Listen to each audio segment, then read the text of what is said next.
agradezco mucho y realmente estoy muy emocionado de estar acá en el ámbito universitario con la gente. Son muy buena gente, realmente. Les quiero agradecer haberme invitado. Como me voy a olvidar de algunos, lo hago muy genérico y no lo particular. Florencia va a hablar, justamente la comisión cumplió 75 años, pero desde la generación eléctrica son 50 y yo me voy a dedicar o me voy a tratar de dedicar a ese aspecto, aunque todo tiene que ver con todo de alguna manera. Esto seguramente después Florencia va a extenderse un poco más, pero hubo un primer reactor, el RA1, que está a pocas cuadras de Buenos Aires, que se compró en el ámbito de Átomos para la Paz. Pero lo que quiero resaltar acá es que ya desde el inicio la Argentina impuso participar del proyecto, o sea, montaje y los elementos combustibles se hicieron en Argentina. Así que T igual a cero, nosotros queremos participar y tener conocimiento y no. Y si bien a veces voy a hablar de que hemos comprado cosas llave en mano, la llave en mano es media disfrazada. Siempre nosotros queremos participar y ir creciendo en la participación como bueno, después otros reactores de investigación, el RA3, etc. Y en los años 60 empezó una discusión importante, sobre todo en el ámbito de los profesionales de la CONEA, qué tipo de reactor podría instalarse en Argentina. En un gobierno democrático hubo un decreto que dice, bueno, Argentina quiere tener un reactor nuclear. Entonces ahí empezó la discusión. Si la línea de uranio natural, agua pesada, o la línea de uranio enriquecido, agua liviana. Y la discusión fue o la que se impuso, fue la de uranio natural porque cerraba el ciclo de combustible. Entonces, por lo menos el pensamiento estratégico era, tenemos un reactor que lo vamos a comprar, está nuestro, pero el combustible todos los días que entra al reactor lo queremos terminar haciendo nosotros. ¿Tá? Y si bien han cambiado las condiciones, estamos hablando de 50 años, y comprar uranio enriquecido en el mercado era extremadamente difícil, etc. Hubo una licitación internacional, reactores de uranio natural, había algún francés, había algún británico, obviamente estaba Canadá, pero vino Siemens con una oferta de esas irresistibles. El reactor era muy barato, con un tema, era prototipo. ¿Tá? O sea, era un PWR modificado usando uranio natural y agua pesada. Había un antecedente ya en el rangue de un reactor de 50 megavatios que funcionaba. O sea, no era totalmente prototipo, pero bueno, era una escala. Lo otro que quiero decir que siempre hay margen para una modificación. El reactor inicialmente tenía 300 megavatios de potencia eléctrica y hoy tiene 350. O sea, siempre hay un pequeño margen. Ahí está. Siempre hay margen para la optimización del combustible, de la operación, de la instalación. Bueno, en la misma época que se estaba construyendo Atucha, sale a un estudio que habían hecho una empresa eléctrica de Córdoba. Córdoba es una provincia en el centro de la Argentina, para instalar una central nuclear, unos 200 y pico de megavatios, pero finalmente se decidió por una central más grande, de unos 600, en el Córdoba, pero en otro sitio donde había más caudal de agua. ¿Usted sabe por qué se necesita agua para refrigerar? Una de las condiciones más importantes de seguridad. A diferencia de cualquier otra forma de producción de energía eléctrica, cuando se apaga una turbina de gas ya no hay más inconveniente, cuando se desconecta un panel solar ya no hay más inconveniente, cuando se apaga un reactor las reacciones nucleares siguen, por lo tanto sigue habiendo radioisótopos, por lo tanto sigue habiendo calor, y el calor hay que extraerlo. Inicialmente, el 5% de la potencia es esa potencia que se llama decaimiento, después decae como una exponencial, y entonces ese calor inicial hay que removerlo, y si bien va cayendo, digamos, exponencialmente, siempre hay un calor residual, por lo tanto siempre se necesita extraer ese calor. Por más que vamos a hablar del sistema de seguridad pasivo, activo, etcétera, siempre vamos a necesitar remover el calor. Eso, por algún método de transferencia de calor, hay que hacer. Bueno. No sé si puedo yo, pero si no, a ver si pueden poner el video, que debe estar ahí un...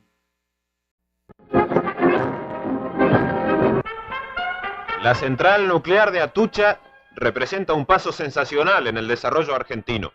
Nos incorpora al núcleo de los países que obtienen energía eléctrica de fuente atómica. Las obras se iniciaron en agosto de 1968 y en menos de un año se completó el hormigonado de la calota y de las paredes circulares sobre las que habrá de apoyarse el gran receptáculo de acero que contendrá el reactor nuclear.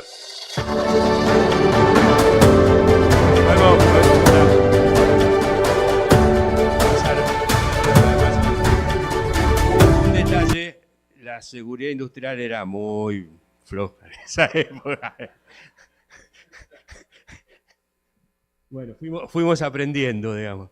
Se va aprendiendo. Así que bueno, experiencia, digamos, cuando construyan, denle bolilla a la seguridad industrial. Bueno, como dice ahí, en marzo del 73 se le seleccionó una oferta a ASL ante Italimpianti, o sea, los italianos hacían todo lo que sería el ciclo térmico, el secundario. Bueno, para Embalse se mandaron muchos grupos de profesionales a Canadá,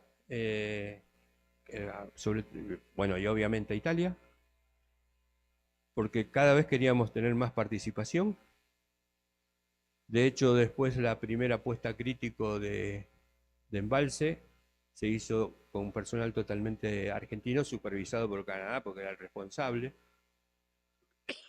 Y no estuvo lleno de problemas. ASL no tenía experiencia en la construcción, porque siempre la construcción en Canadá la había hecho gente de compañías eléctricas como Ontario o Hydro-Québec, pero tuvimos la suerte de que había 4 centrales nucleares semejantes en el mundo que se estaban construyendo, entonces había referencias de las problemáticas, pero ASL no tenía, y eso además, tema Malvinas, año 82, crisis de la deuda, etcétera, etcétera, hizo rever todos los contratos, retrasos, pero también, bueno, nada, una imaginación total, porque la CONEA era obviamente el Owen, contrataba a ASL y ASL contrataba a la CONEA, así lo escuchan, porque creó un grupo de servicios para centrales que terminó haciendo el montaje. O sea, ganamos la experiencia de hacer el montaje bajo la dirección de ASL, pero que además tenía como contrapartida la CONEA, que obviamente le exigía cosas, y bueno, era bastante dificultoso, pero finalmente se fue avanzando. Beneficios, obvio, sabemos cómo montar un candú. Bueno, en el año 77 también se empezó a ver un plan nuclear. La idea era tener, como siempre, los planes nucleares en Argentina siempre son megalómanos, ¿eh? Así que no vamos a mandar con chiquitas, mínimo 4 centrales o nada. Que es parte de los problemas, digamos, ¿no? Entonces, bueno, la idea era tener 4 centrales nucleares. Se creó una empresa que era para el arquitecto ingeniero, o sea, la que iba a llevar adelante la construcción, el desarrollo, digamos, del diseño, los lugares, la construcción, la formación de gente, con la idea inicial de que finalmente fue con Siemens, con la idea inicial de cada vez haber más transferencia de tecnología. Al principio era el 25% más o menos de participación argentina, y en la última central teóricamente era el 100%. Bueno, se llegó a Atucha 2 y de nuevo, bueno, la crisis, la economía, etcétera, terminó frisado el proyecto. O sea, como se ve, el concepto llave en mano se dejó de lado, pero bueno, había una fuerte participación, obviamente, de un referente nuclear que era, en ese caso, sí. Bueno, la que sigue, por favor. Como estamos hablando, casi 700 megavatios, más 600 y pico de embalse, más 300 y pico de Atucha, son los 1700. Bueno, esto se ve como, no lo mostré, pero un poco cómo era el montaje en la central nuclear de Embalse. Embalse, a diferencia de Atucha, que es un recipiente de presión, lo que estuvieron viendo en general toda esta presentación es un PWR, es al revés, tiene tubos de presión. Entonces el moderador está a presión atmosférica y lo que aguanta la presión son esos tubos, y por esos tubos va el combustible y tiene unas máquinas de carga. El tema fundamental en los reactores de uranio natural es que el recambio se hace todos los días, ¿no? Se tiene que refrescar el combustible todos los días, se saca combustible y se pone combustible. En cambio, las de uranio enriquecido tiene un proceso más o menos de 18 meses, y a los 18 meses hay que hacer movimientos, poner un poco de combustible nuevo, movimientos, etc. Siempre hay que ubicarse un poco en una época, porque a veces uno critica cosas, que toma de decisiones, etcétera, etcétera. O sea, antes la de uranio natural, que era el recambio día a día, teóricamente la operación en un PWR de hacer recambio llevaba entre 45 y 50 días en esos 18 meses. Entonces parecía mucho tiempo, el recambio continuo era mejor, etc. Hoy se ha optimizado tanto el recambio en los PWR que en menos de 15 días lo hacen. ¿Tá? Pero hoy, bueno, a veces, por eso digo, a veces hay que poner las cosas en perspectiva histórica. Adicionalmente, como dije, queríamos cerrar el ciclo de combustible. Entonces se crearon dos fábricas importantes que están en Ezeiza, que después se unificó bajo el nombre de Conuar. La de fabricación del elemento combustible, en principio fue la de Atucha. Para que se den cuenta, en Atucha llegó a venir los combustibles en avión desde Alemania, digamos. Y una fábrica de aleaciones especiales, que era lo que hace todo las aleaciones, y lo que son los tubitos, digamos, para de Circaloy fundamentalmente, aunque hacen otras cosas. La complejidad del elemento combustible, el combustible de Atucha es un elemento combustible muy complejo porque tiene 12 metros, todo totalmente acoplado. En realidad, la parte activa tiene 5 metros y pico, casi 6, 12 metros es en total, y se enhebra casi a mano. O sea, hay mucha, si bien ya se fue optimizando, hay mucha mano de obra involucrada. En cambio, en el Candú son elementos de 50 centímetros, y entonces hay toda una robotización para la fabricación, y bueno, o sea, obviamente eso es costo, etc. Por eso la importancia del uranio enriquecido en Atucha 1 y en Atucha 2, porque gasta menos combustible, por lo tanto se tiene menos mano de obra. En el Candú casi el impacto económico no es significativo. Además de eso, se construyó o se negoció con Sulzer una fábrica suiza para hacer una planta de agua pesada que se instaló en una provincia del sur, en Arroyito, con una capacidad más o menos para hacer unas 180 toneladas anuales de agua pesada. Acá también nadie quería vender la planta, entonces se hizo una planta, la Argentina tuvo que hacer una planta experimental de agua pesada para demostrar que podía hacer el agua pesada si no se la vendía. Por lo tanto, tiene su, digamos, claro, eso parece magnífico, tiene su costo, porque finalmente la planta experimental, que habrá salido sus cientos de millones de dólares, después no se utilizó, digamos, pero parte del problema geopolítico que a veces hay que correr, hay que tenerlo en cuenta. Y bueno, como dije, la fábrica de aleaciones especiales, más o menos para 80 y... Conuar tiene un sello muy importante, porque el día de la inauguración fue el día de la toma de Malvinas, el 2 de abril, así que, bueno, nada, se iba a hacer el gran acto, y más o menos 3 años después ya empezó a proveer combustible eh, para las centrales. Ahora, obviamente eso no sucedió así mágicamente de la nada. En el Centro Atómico Constituyente ya eh, había entrenado y capacitado a gente de cómo construir el combustible, se habían hecho loops de mediciones de termohidráulicas y de vibración.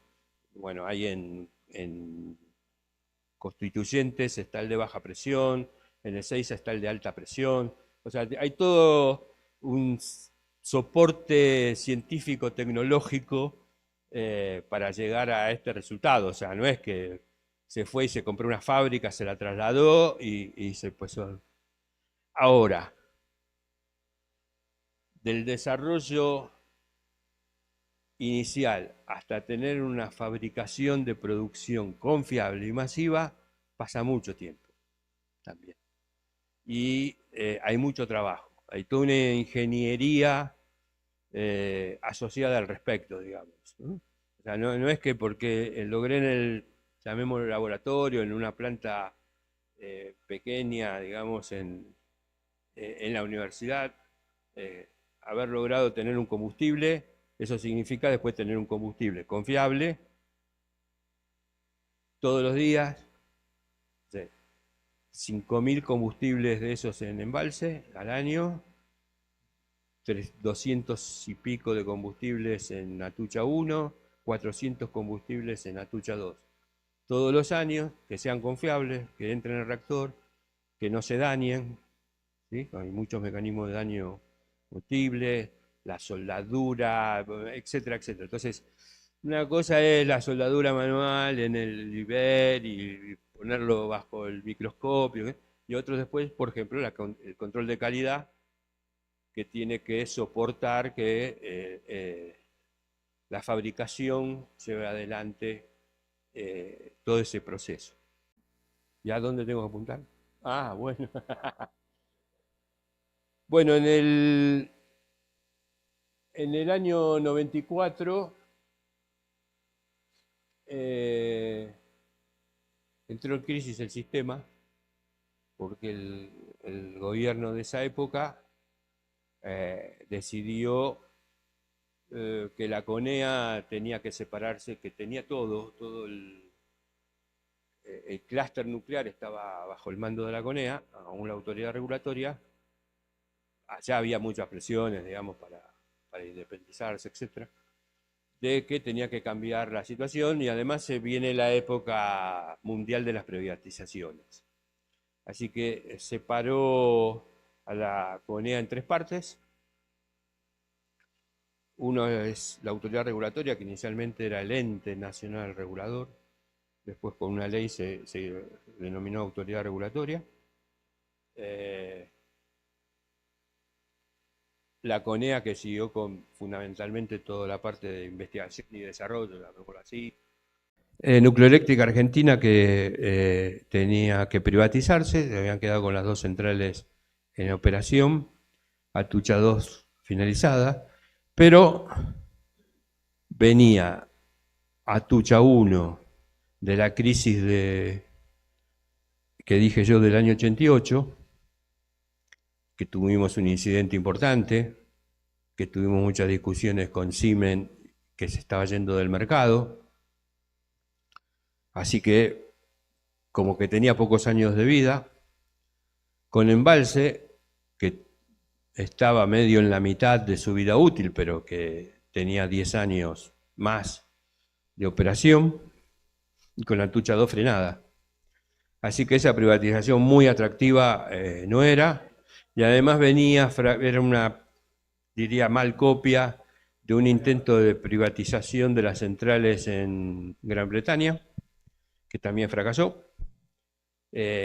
Digamos, querían utilizar el modelo chileno de privatización, aplicarlo a un lugar donde no era, o sea, a tratar de ajustar, era tratar de poner una táctica, de esos directores técnicos que tienen táctica pero los jugadores no lo tienen, digamos, ¿no? Para llevarla adelante. Entonces esto era algo parecido, digamos, en un modelo, bueno, de hecho fracasó. Entonces, ¿cuál era un problema bastante grande en la transición? Porque, bueno, que operábamos la planta, queríamos seguir operándola, teníamos los problemas. Los que eran directores en ese momento que querían privatizarse, ustedes no se preocupen, en 5 meses viene un privado, le organiza todo, todo era maravilloso. Bueno, el privado no vino, así que cada vez nos tuvimos que hacer más cargo de la planta. Y también la parte del uranio, de una fábrica de procesamiento del polvo de uranio, se creó una fábrica que hoy se llama Dioxitec, y tenía a cargo, digamos, la operación de una mina que está en una provincia de Mendoza, cerca de la cordillera, que también la cerraron porque teóricamente en ese momento el mercado spot era más barato que producir en la mina, etcétera, etcétera. Bueno, después no tuvo nunca licencia social para volver a arrancar, por más que la economía de la mina estaba en el mercado, porque el uranio sigue la curva del petróleo, digamos. Cuando el petróleo aumenta, el uranio aumenta, obviamente, no en la misma proporción, pero, digamos, ni tampoco tan instantáneo, pero proceso un poco más lento. Pero si el petróleo en su momento, no sé, creo que en el año 2000 se llegó a 120, obviamente el uranio fue aumentando. Que eso es un poco el renacimiento, etc. Así que la mina hubiese dado, pero no tuvo licencia social. Por lo tanto, en este momento hay muchas posibilidades mineras de uranio en la Argentina, muchas no sé, bueno, hay posibilidades mineras en la Argentina, pero que hay que conseguir las licencias sociales al respecto. Una cosa que no me olvidé decir, en Embalse, bueno, tiene unas barras de control ajustadoras que fueron diseñadas con cobalto, el cobalto 59 más un neutrón, cobalto 60, bueno, son las fuentes de cobalto que hoy hablamos, que se produce cobalto medicinal y cobalto industrial. La Argentina usa, más o menos son 1 millón, y lo voy a decir en curí, tengo el número en curí, más o menos 1 millón y pico de curí al año de eso. Utiliza el 20% en la Argentina y lo demás lo exporta mucho a granel. Tiene un acuerdo con, no me acuerdo la compañía que tiene Dioxitec, pero bueno, finalmente hay un acuerdo NASA-CONEA. NASA se lo regala a la CONEA después lo gestiona a través de Dioxitec.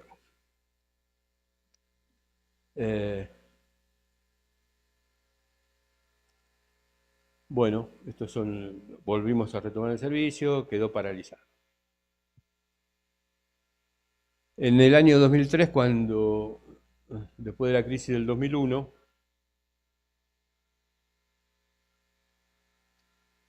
eh, el gobierno de ese momento pidió actualizar la situación del plan nuclear porque lo quería hacer una reactivación y ver las posibilidades. Bueno, entre ellos estaba terminar la obra de Atucha 2, reanudar la actividad de enriquecimiento de uranio, por ahí después Florencia habrá algo, pero se había conseguido a nivel laboratorio enriquecer uranio, pero estaba totalmente después frenado. Reactivar la planta de agua pesada, que se necesitaba obviamente si queríamos reactivar Atucha 2. Atucha 2 tiene una necesidad de unas 700 toneladas de agua pesada, y las pérdidas de agua pesada anuales de las tres centrales son unas 10, 12 toneladas.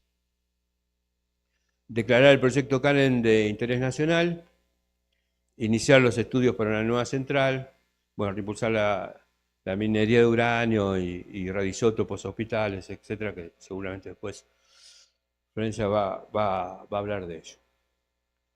Entonces, en ese marco también se empezó a estudiar algo que ya se tenía en los planes, que era la extensión de vida de embalse. ¿Qué son la extensión de vida de las centrales? Bueno, uno estudia qué elementos puede cambiar económicamente posibles y darle una continuidad a la operación de la planta. Hay cosas que uno no va a poder cambiar, porque una vasija no la va a poder cambiar.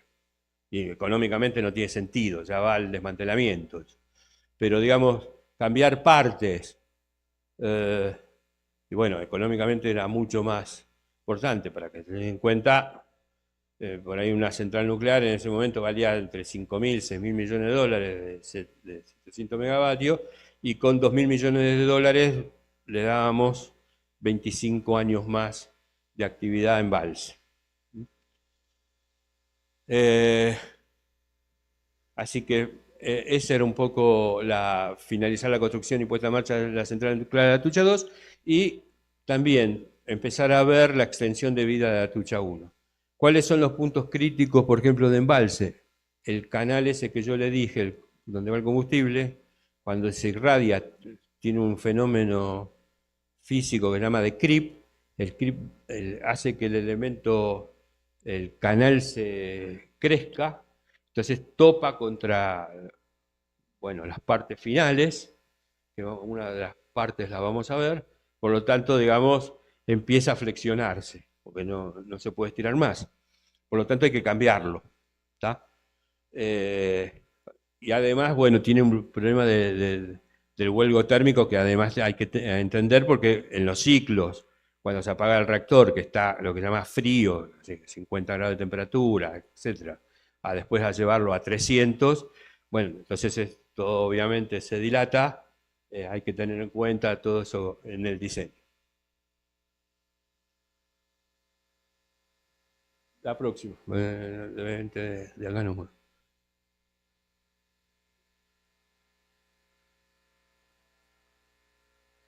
Ah, estaba al revés. Ah, con razón. Ah,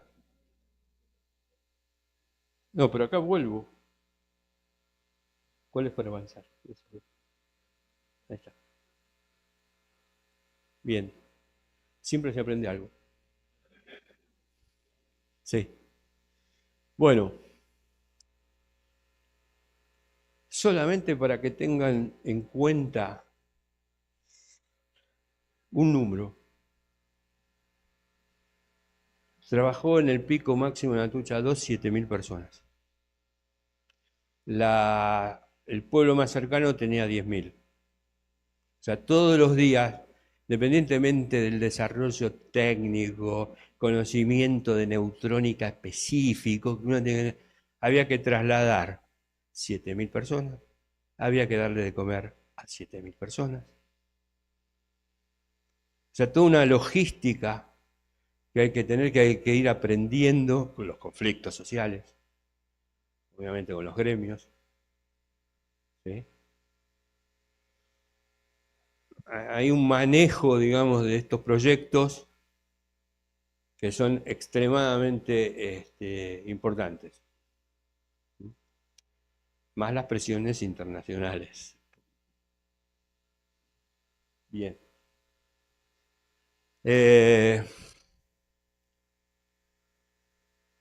Vamos a ver alguna cosa. El montaje se empezó, teníamos un gran beneficio, eso lo debo reconocer, que todas las partes de la central estaban en el sitio y fueron mantenidas durante 10 años por la gente que estaba en la planta. Y solamente un componente hubo que mandar a Alemania a revisar. ¿Tá? O sea, que teníamos todo. Eso no significa que no esté lleno de problemas. En el montaje, por ejemplo, en un intercambiador de calor fundamental, se habían olvidado de poner una chapita para el cambio de flujo, así que no daba el intercambiador. Tuvimos que hacer soldar por una boca de hombre, todavía no está irradiado, digamos, en las pruebas. Así que tuvimos a gente muy chica especializarla para que se pueda meter en la boca de hombre y poder soldar, y bueno, y agradecer que se soldó bien y que entonces cumplió su diseño el intercambiador. O sea, falló el control de calidad, digamos, en su momento. Bueno, de esas cosas, no quiero culpar a la autoridad regulatoria, pero, por ejemplo, cambiaron,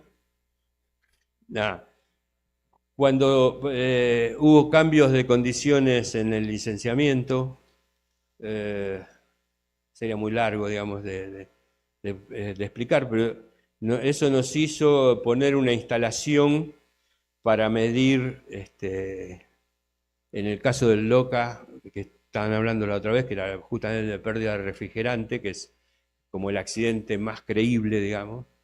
Los alemanes tenían una doctrina que decía que no se rompe el LOCA más increíble, digamos, pensado, era que un caño que es muy grande del primario se rompe instantáneamente en 2A, digamos, se llama rotura 2A.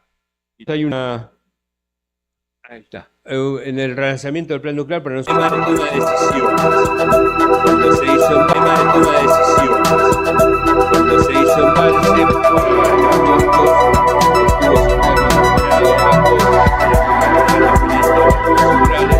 pero el desgaste fue mayor, por lo tanto la extensión de vida, a diferencia de otras centrales de Candú, hubo que cambiar de generador de vapor.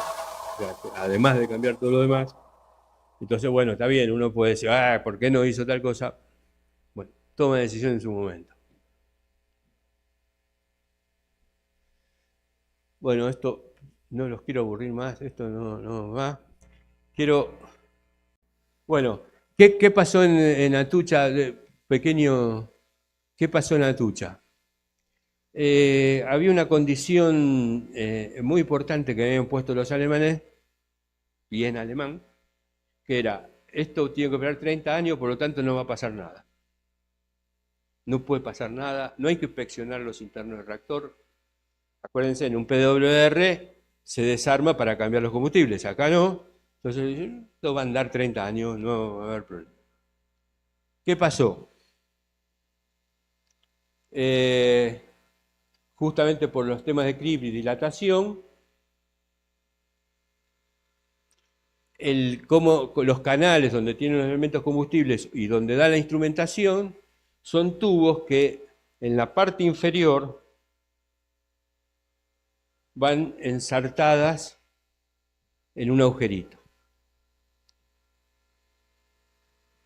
¿Cómo es el flujo de agua? Para que entiendan, el flujo de agua viene por el downcouple por atrás y después sube por un canal y refrigera el elemento combustible y va saliendo por este lado. Y este sería un tubo guía. Entonces esto se fría, se calienta, entonces dilata, etcétera, más el creep. Todo eso teóricamente estaba calculado. Bueno, nada, se trabó en la parte inferior, mal diseño. Tema interesante de investigación, que aún en una central nuclear se puede hacer. la hipótesis de crecimiento que tenían los alemanes del Circaloy era lineal. Entonces, 30 años en lineal, etcétera, por lo tanto el vuelvo que yo tenía era para ese lineal. Demostramos en la central, con métodos hechos en la central, que el Circaloy a los 10 años tiene un comportamiento, a los 10 años, hasta los 10 años es lineal y después crecía exponencialmente. ¿Está? Entonces, no tuvo lugar para seguir creciendo y se iban trabando. Ese fue el tema. Por supuesto, discusión con Siemens de que la culpa era la del operador, habíamos operado mal, bueno, todo eso. En el momento político era de crisis, hiperinflación, no teníamos plata, etc.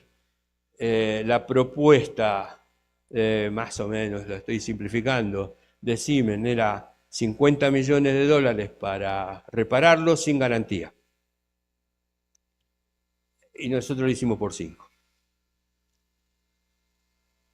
Cuando arrancamos, lo que menos tuvimos es agradecimientos.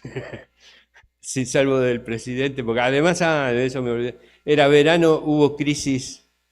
El secretario de Energía en ese momento había dicho que la prioridad era el gas, después las hidráulicas, después el carbón, cosa que era irrisorio porque casi no había una central de carbón, último la nuclear. Entonces la nuclear era una cosa medio despreciable. Hubo crisis, obviamente, del ciclo de agua en la Argentina, crisis energética, la gente empezó a protestar, hiperinflación, y encima no tenés luz, y todo eso es un combo más que interesante. La culpa era de Atucha que había salido de servicio, obviamente, ¿no? O sea, eso estaba claro. Bueno, nada, lo pudimos reparar y seguir. Hay un diario, yo siempre lo cuento, dos cosas. Hay un diario que estaba en contra del gobierno, que sacó un titular, lo ataron con alambre cuando arrancó. Bueno, es parte de, por eso digo, como yo digo, el alambre era bueno porque duró 30 años más, pero eso por un lado. Y segundo, bueno, después de arrancar, etcétera, vino Hans Blix, que era el director de la OIEA, se reunió con el gerente de la planta y con las autoridades de la CONEA. No lo digo yo, lo expresa en el libro el gerente de planta. Y le empieza a recitar por qué arrancamos, con todos los argumentos de Siemens. Siemens le había mandado una carta oponiéndose al arranque.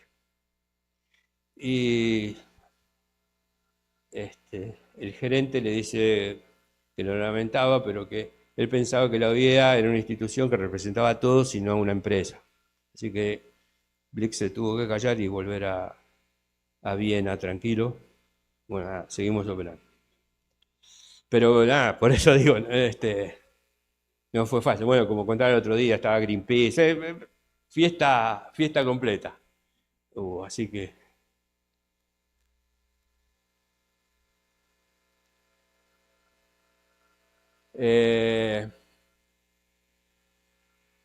interesante, los alemanes, después de no reconocer, tenía sus implicancias el reconocimiento no del problema de los canales, porque estaban todos los canales de Atucha 2 que no estaban montados. Tuvieron que cambiar el material, o sea que a costo en ese momento del Siemens, etcétera, cosa que no le gustó mucho.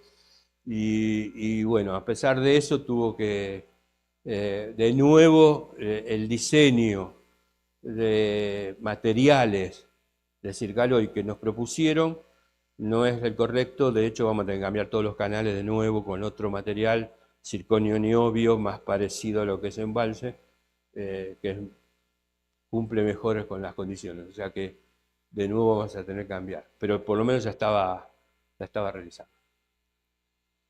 Bueno, nada, para no aburrirlos más, esto es un poco años de experiencia de lo que significa tener centrales nucleares en un país y todo su contexto. Muchas gracias por escuchar.